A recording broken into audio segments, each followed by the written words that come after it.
All right, open up your book to section 4-5.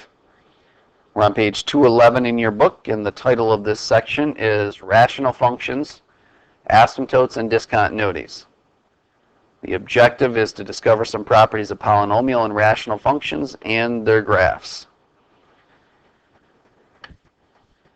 And for the third part here of this section, I just want to go back to example 1 and explore it a little bit further. And actually, we're going to go a little bit deeper into some of the details with this example that might help us come up with some better sketches or better understanding of what's happening around our asymptotes as we sketch these. So for this example, they give us a function, and the function they give us is f of x is equal to, I'm going to go ahead and write this down as I state it, f of x is equal to 2 plus 3x plus 9, and that's divided by x squared plus 7x plus 12.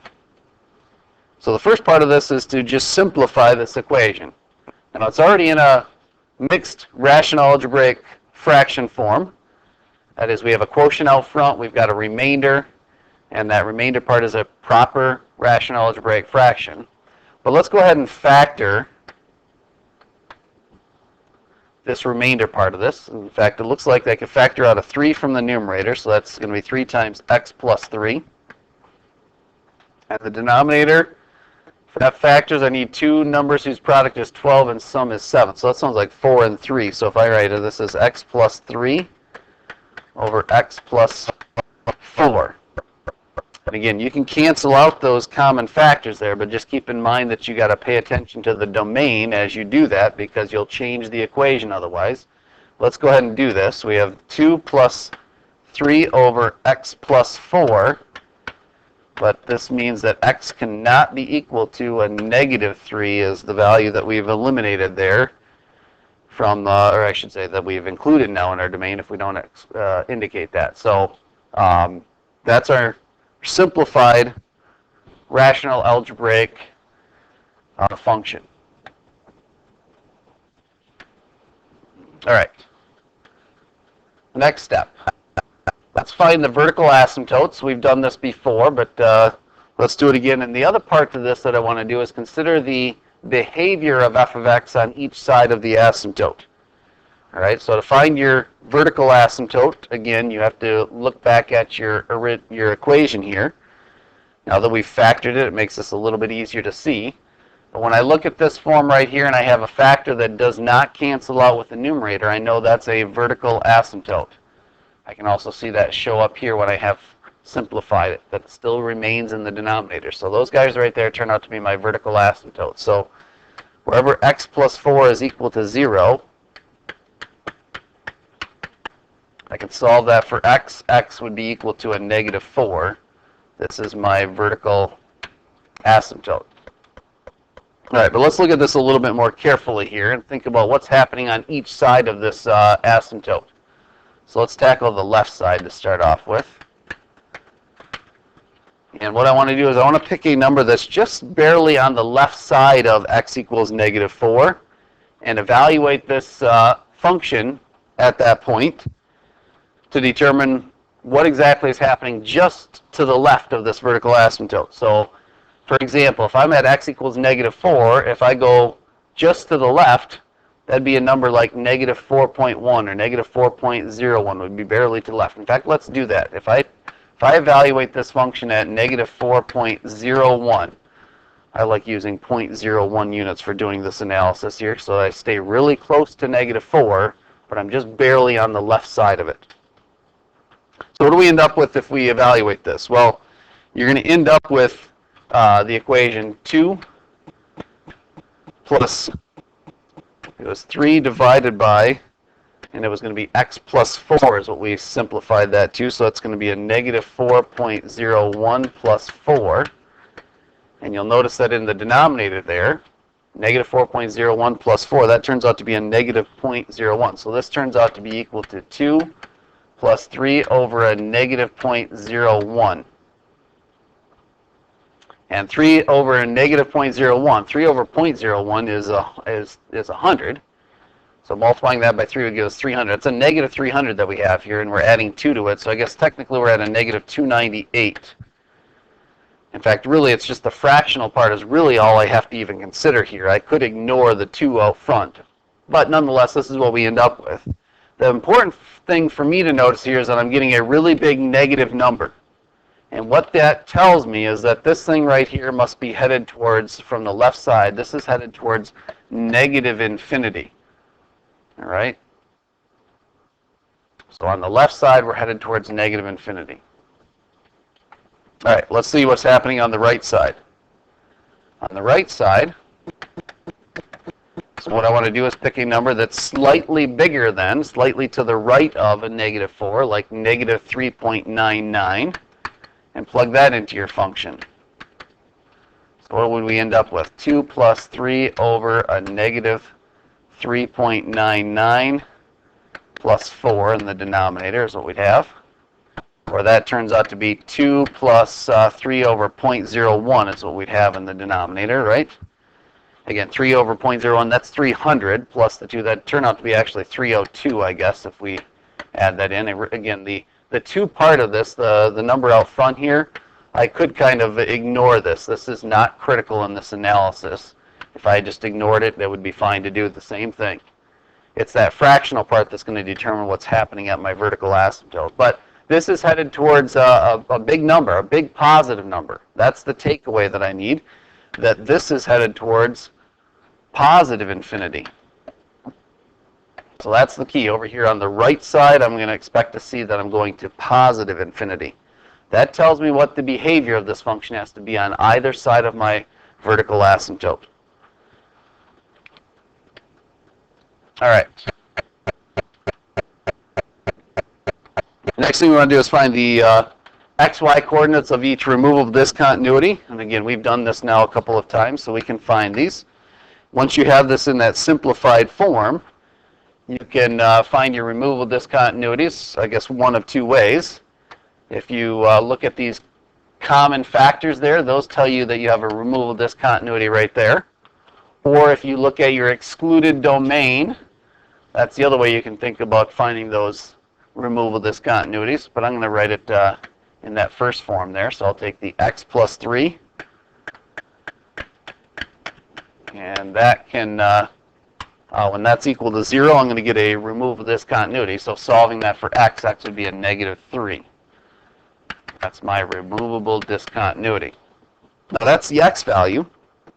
If you take and plug that into your simplified form here, now that I've eliminated the x minus 3 factors there, or the x plus 3 factors is what it was, I had 2 plus 2 plus 3 over x plus 4 was the simplified form of this.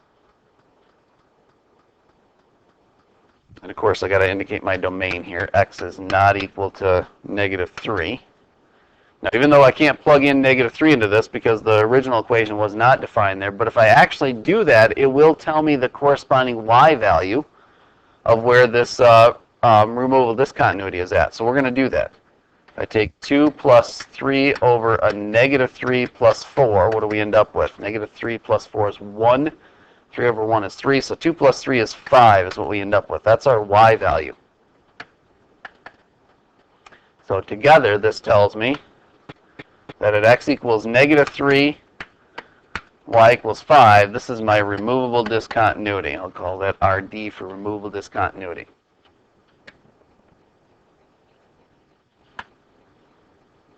All right, next thing we need to do is find our x-intercepts, and we'll find our y-intercepts next. But again, to find your x-intercepts, we've done this many times. You just set your equation equal to 0. So 0 is equal to 2 plus the 3 over x plus 4. Again, put that in that simplified form there.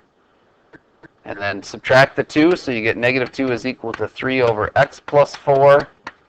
I'm going to go ahead and move the x plus 4 to the other side to get negative 2x minus 8 is equal to 3. And then I need to subtract the, add the 8 to get negative 2x is equal to 11. So x is equal to a negative 11 over 2, or that's what? Negative 5.5, 5.5 we'll say. So this tells me that I've got myself an x-intercept then at x equals negative 5.5 and y is 0.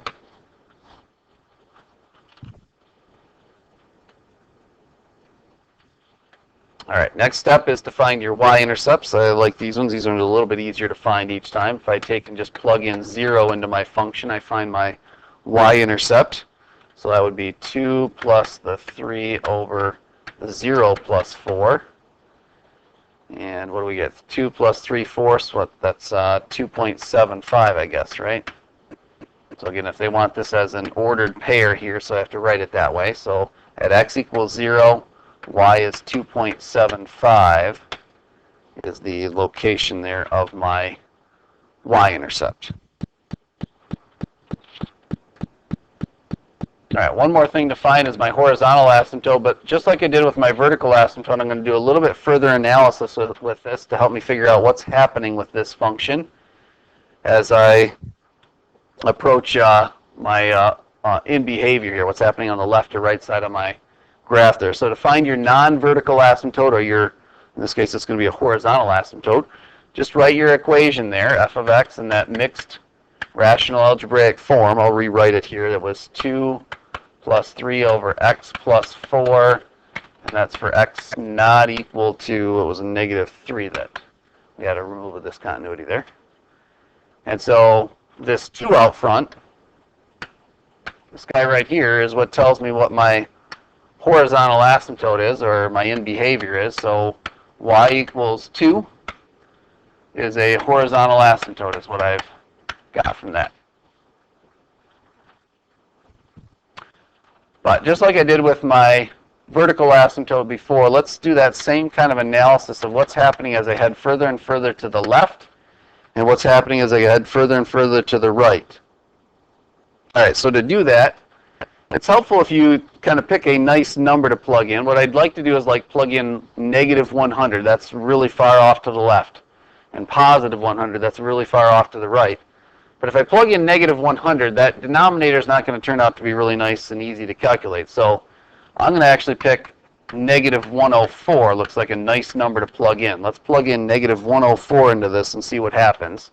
We'll end up with 2 plus 3 over a negative 104 plus 4. That turns out to be a pretty nice number. Negative 104 plus 4 is a negative 100. This is going to be 2 plus 3 over a negative 100. That's a little bit easier to calculate. That's why I picked a negative 104. 3 over a negative 100 is a negative 0.03. So it's 2 minus 0.03. That's going to be 1.97 is what I have here, 1.97. Now, really the key part to this is just to realize that this is a value less than 2. Again, my horizontal asymptote here, I just underline that. My horizontal asymptote was y equals 2. And the key for me here is that I realize I'm below that is what I really want to know. Okay? So when I go to sketch this, I'm going to use this fact here. Oops, let me do this in a different color. To indicate that I'm below my horizontal asymptote. Okay? On the left side, when I go to sketch this, the left side is going to be below my horizontal asymptote. All right, let's check out what's happening on the right side. On the right side, again, I'd like to plug in a number that makes the calculations a little bit easier. So again, I'd like to plug in 100, but think carefully about what would make this a really easy calculation in that denominator. If I plug in 96, that denominator is going to turn out to be really nice. I've got 2 plus 3 over 96 plus 4. So 96 plus 4, that's the 100 again showing up, right? That's why I'm picking those numbers there. So I have 2 plus 3 over 100. Again, 3 divided by 100 is 0.03, so adding 2 to that will give me 2.03. Again, the actual number there isn't important. It's just realizing that I'm bigger than my horizontal asymptote. My horizontal asymptote is at y equals 2. I'm above that. So that means over here on the right side, I'm going to expect to be above my horizontal asymptote. That's over on the right side. All right, so we've done this extra analysis around my asymptotes just to make sure I'm sketching this in the right spot. Sometimes it's not quite clear when you get to this point and you're ready to start sketching it as to where everything should show up and whether you're sketching above or below your horizontal asymptotes or to the left or right what's happening on your vertical asymptotes. All right, so let's sketch the graph here then. Let's just kind of go through one at a time here, marking the key values that we came up with. The first thing is our vertical asymptote. We found we had a vertical asymptote at -4. So I'll mark that as a vertical asymptote for us. And actually we found when we did the analysis there on the left and right side, I'm going to do this in a different color here, that on the left side we were headed towards -infinity. So my graph better be headed down this way on the left side. And on the right side it was headed towards +infinity. So on the right side I'm headed in this direction. So again, that gives me a little hint as to what's going to happen on either side of that vertical asymptote. And then we also found our removable discontinuity. That was at -3,5. Let me mark that point. So at -3 and then up 5. Again, make that a big open circle there so it's clear that that's a hole in the graph that you got marked there. The next thing we found was our x-intercept, and that was at -5.5. There's -5, -5.5 is going to be right about here. And then we found our y-intercept. Our y-intercept was at 2.75, so that's about right here. And then finally, the last thing we found there was our horizontal asymptote, which turned out to be y = 2. So mark that with a dotted line at y = 2. And then the last thing we did there was to analyze what's happening on the left side or right side. Are we above or below our horizontal asymptote? And we saw that on our left side we were getting values that were less than 2. We're at 1.97 when we looked at that. So that means I'm going to be below, I'm going to draw an arrow pointing down there, I'm below that horizontal asymptote on the left side. And over on the right side I was getting values that were greater than 2, so that means over here I've got to be above that horizontal asymptote. Okay, and now with this I can come up with a pretty good sketch of this function. Again, you might be able to do this same analysis on this graph without considering what's happening on the left or right of that vertical asymptote or at the left or right ends of my horizontal asymptote. But some functions, as they get more and more complex, that extra analysis will help me get the right sketch of that function. All right, so I can sketch this thing. It must do something that looks something like this. Over on the left side, I start out below my horizontal asymptote. I cross the x-axis and I'm headed towards -infinity. And then over here, I got to start out at +infinity. I got to go through this hole in the graph. I've got to cross the x-axis, or sorry, the y-axis at the right spot, and I've got to stay above my horizontal asymptote as I go off to the right. That right there is a pretty good sketch of what this little function looks like. That right there is the end of the third part here of section 4-5.